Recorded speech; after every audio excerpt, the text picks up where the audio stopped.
Salut mes petits oligarques médiacrates. Vous le savez, j'adore les théories du complot. J'adore. Pour les démentir, les moquer, prouver qu'elles sont fausses. Mais comme on n'est pas dans un monde parfait, il arrive que des gouvernements mentent ou cachent des choses, sciemment, pour éviter des paniques ou des scandales. Le problème, c'est que ces mensonges et ces erreurs nourrissent des théories du complot en tout genre. Parce que si un chef d'État ou un gouvernement ment sur un sujet, pourquoi pas sur tous les autres?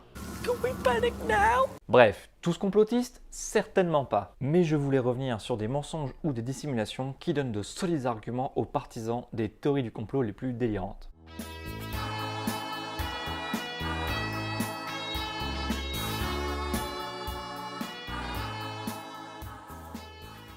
Avant de commencer, sachez que je n'ai pris que 4 exemples, 3 français et un mondial ou américain, le plus gros, le plus dévastateur, vous verrez bien. Allez, on y va.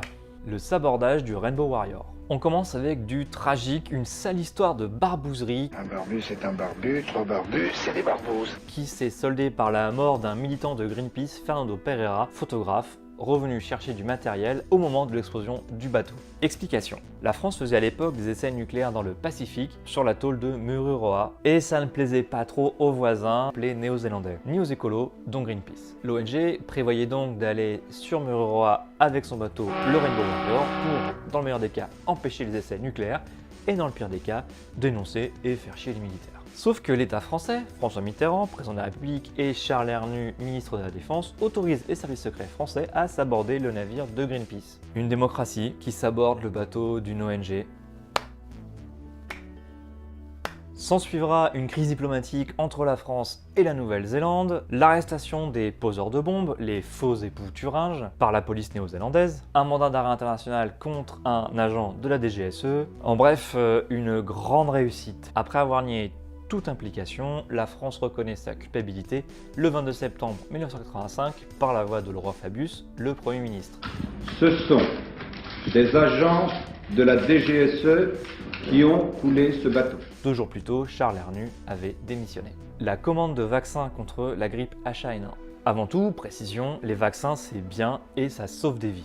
En 2009, une épidémie mondiale, une pandémie est annoncée. La grippe H1N1 est jugée très sévère et très dangereuse. Pour ne pas affronter un fiasco sanitaire digne de la canicule de 2003 ou une répétition de la grippe espagnole de 1919, Roselyne Bachelot, alors ministre de la Santé, prend les devants et commande 94 millions de doses de vaccins pour 712 millions d'euros.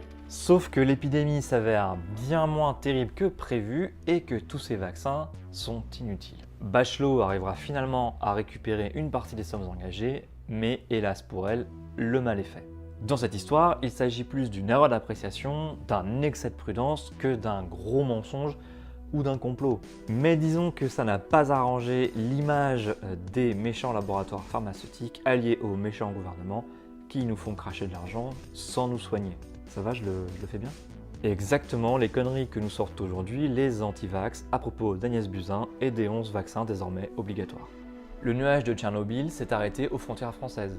Alors ce mensonge-là, il est énorme, c'est même devenu une expression française. Après le Rainbow Warrior, on revient dans le domaine du nucléaire, mais là pour un énorme accident, la tristement célèbre centrale de Tchernobyl. En 1986, elle entre en fusion, contaminant toute la région. Mais bien plus, les vents drainent un nuage de particules radioactives dans toute l'Europe. Toute l'Europe?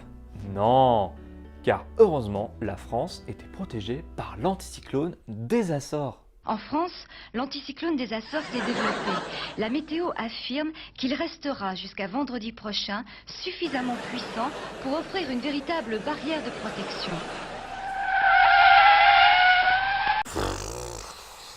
Pourquoi un tel bobard? Sans doute pour protéger la puissante industrie nucléaire française alors en plein développement après que fut fait le choix de privilégier l'énergie nucléaire au détriment des économies d'énergie, du solaire, de l'éolien, etc. Un tel mensonge est un énorme coup porté à la crédibilité de la parole publique. Même si les médias, y compris Antenne 2, une chaîne publique, dénoncent ces mensonges et ces oublis de communication dès mai 1986. Je vous ai mis le lien du reportage complet en description, c'est édifiant. Avant de passer au plus gros de ce mini-classement, je voulais dire que j'aurais pu aussi parler de l'affaire Tapie, mais c'était vraiment trop compliqué. ou des écoutes de l'Elysée, ou de la dissimulation de Mazarine Pinjot. Bon mais là, c'était vraiment chargé un peu trop François Mitterrand quoi. Ou encore plus récent, les soupçons de financement libyen de la campagne de Nicolas Sarkozy. Mais là, l'enquête n'est pas encore finie et on sait pas tout. Bon, passons au plus gros. Il y a des armes de destruction massive en Irak. À mon avis, c'est là le pire des mensonges qu'on peut imaginer, une fausse raison pour envahir un autre pays. Personne n'aimait Saddam Hussein, dictateur, chef d'un parti unique, le parti Baas. Il contrôlait l'Irak d'une main de fer. On sait qu'il avait déjà gazé des Kurdes, envahi le Koweït. Enfin, quand je dis personne ne l'aimait, la France en avait quand même fait un allié dans les années 70 et 80. Jacques Chirac et son homologue irakien, Saddam Hussein, l'homme fort de Bagdad. Mais un mec aussi impopulaire au niveau mondial, il y avait moyen de le renverser autrement qu'en allant avec des tanks, d'autant que le pays était exsangue à cause de l'embargo américain. Après le 11 septembre 2001,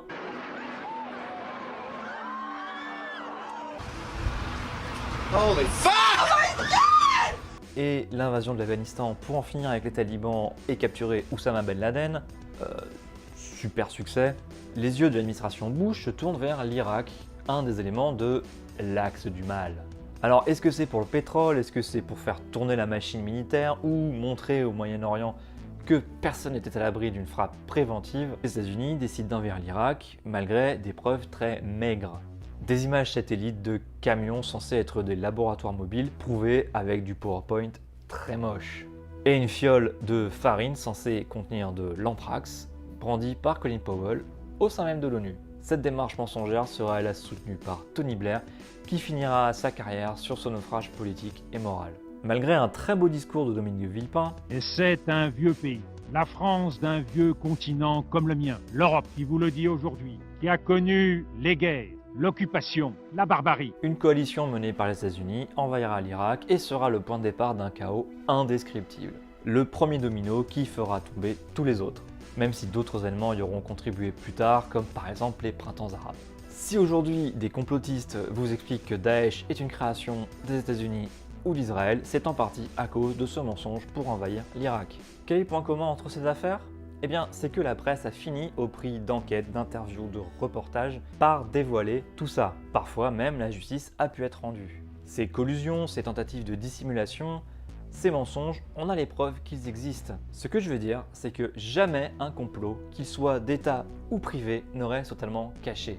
Quelqu'un craque, finit par parler, un technicien fait fuiter des documents, une toubib écrit un livre. Surtout, il y a des traces qui ne sont pas des symboles cachés dans un livre ou sur un plan d'aéroport, mais du concret, des transferts d'argent, des listes, des fichiers informatiques, des preuves de conflit d'intérêts. Enfin, ça ne profite pas à des gens cachés, à un comité Bilderberg, des Illuminati, des juifs sionistes planqués à New York. Non, ça profite à des gens bien réels qu'on connaît et qu'on identifie. Je m'arrête là, vous m'avez compris. J'espère que ça vous aura plu, laissez un pouce bleu si c'est le cas, partagez auprès de vos amis complotistes qui pensent que le 11 septembre était un inside job, et pensez à vous abonner si ce n'est pas encore le cas. Salut et à la semaine prochaine!